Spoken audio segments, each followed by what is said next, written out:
is more reflective social media users. We need to teach people, first of all, to see this social media prism.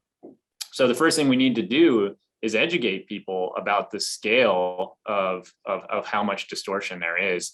And, you know, as I mentioned earlier, 6% of Twitter users, you know, make up about 3/4 of all tweets about politics. And that 6% of Twitter users has very extreme views. So, you know, each time you log on, again, if you're seeing a political message from the other side, there's a high probability that it's going to be an extreme message. And where the prism comes in, and seeing the prism, is if you begin to misunderstand that person from the other side as typical of the other side, that's where we get this distortion.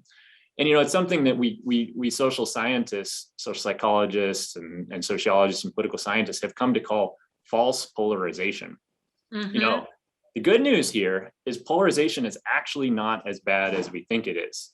We all tend to overestimate the ideological extremity of the other side and underestimate the ideological extremity of our own side.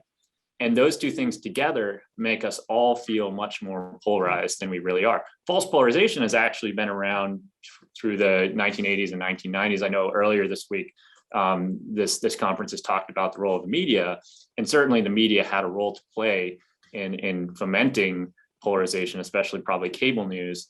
But if cable news kind of maybe stoked it a little bit, it seems that social media has set it into hyperdrive. You know, we really, now that anybody can say anything to anyone, you know, the conventional, the high, especially the high integrity journalists like yourselves who could really put things in context for people, just aren't there.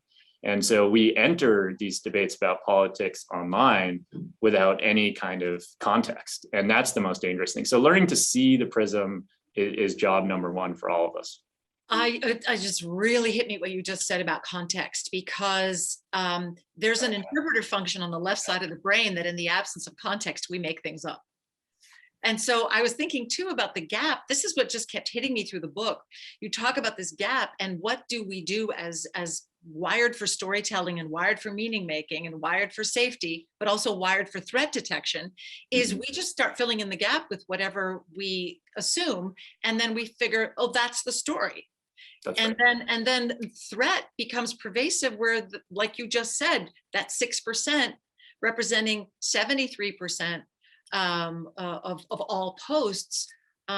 It's like that objects in mirror appear larger than they really. Exactly. Yeah, I like that.